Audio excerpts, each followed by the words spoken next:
Chapter 1. My earliest memory is of an afternoon in June. I was 4 years old and I was in the backyard with my dad. He'd just bought me a purple and gold mini football, my first football. He'd marked off an area of our backyard with a white chalk line. "Here's how it works, Mick. You try to run there," he said, pointing behind the line, "and I'll try to stop you." He shoved the mini football into the crook of my arm, led me to the far end of the yard, went back to the middle, got down on his knees, and yelled, "Go."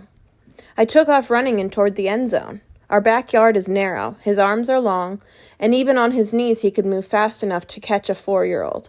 Time after time I ran, trying to get by him. But he never let me have anything for nothing, not even then. Over and over he'd stretch out one of his arms and tackle me. Sometimes the tears would well up. "There's no crying in football," he'd say, which I guess is a joke from some Tom Hanks movie, and he'd send me back to try again. And then I did it. I zigged when he was expecting a zag, and I was by him. I crossed the chalk line at the end of the yard, my heart pounding. I remember squealing for joy as I turned around.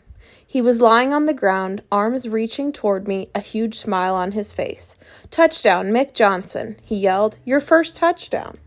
All those years, I believed that every kid in the neighborhood was jealous of me. And why not? I'd spent time at the houses of the boys on my block, Philip and Corey and Marcus.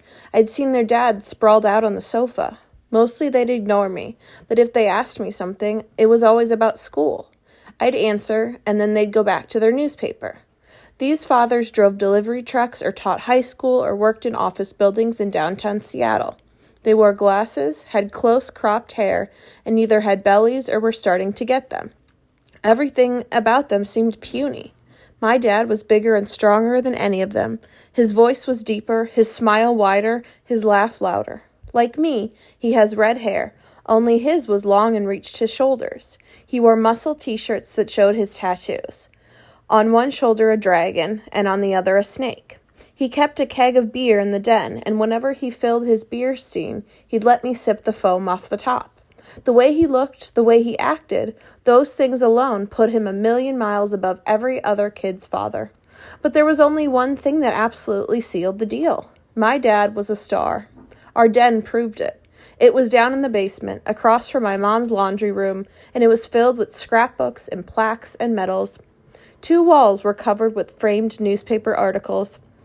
It was the headline of those articles that told his story.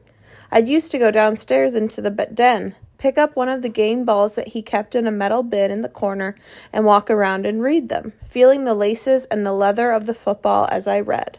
Mike Johnson sets high school yardage record. Mike Johnson leads Huskies over USC.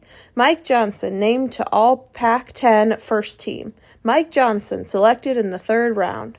Sometimes my dad would come in while I was staring at the walls.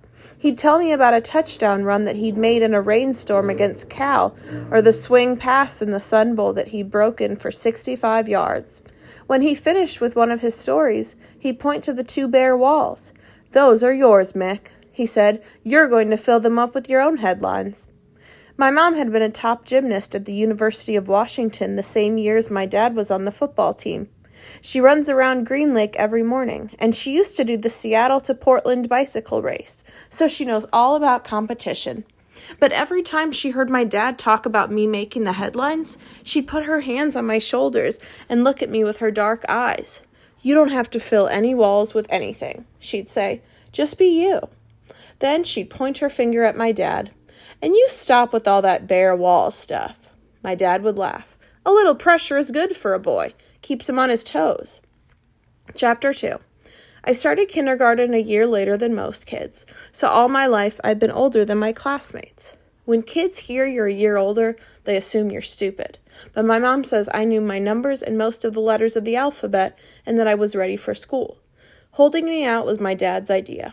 I don't really remember too much about it, other than that I was sad because I had to spend the mornings at Ballard Lutheran Preschool and wouldn't get a metal lunch pail like Corey Ginsky, who was going to North Beach Elementary. I started crying about that at dinner, and my dad took me aside and told me I'd have an edge later on. I didn't understand what he was talking about then, but I figured it out once I started Pop Warner football in 3rd grade. My dad petitioned the league to let me play on a team with my classmates even though I was older, and his petition was approved. The rest of the kids in my class were trying to figure out which way they were going, but my dad had taught me how to cut back against the grain, how to reverse fields, how to straight-arm tacklers. Add that to the extra year I had on everyone, and it was no contest. I was a star in Pop Warner from day one. I loved it. Who wouldn't? I scored a bunch of touchdowns, made the all-league teams, got the MVP trophies at the team banquets. 99% of the time, I didn't think about being older than the kids I was playing against. But every once in a while, I'd remember, and my body would tense up and my face would redden. I thought about asking my dad to let me play in my real age bracket, but I never did. In the off-season, my dad would sign me up for every football camp he could find, even if it meant driving hours to get there. As I got older, he set up more and more football equipment in our yard. Blocking sleds, nets, tires for agility drills.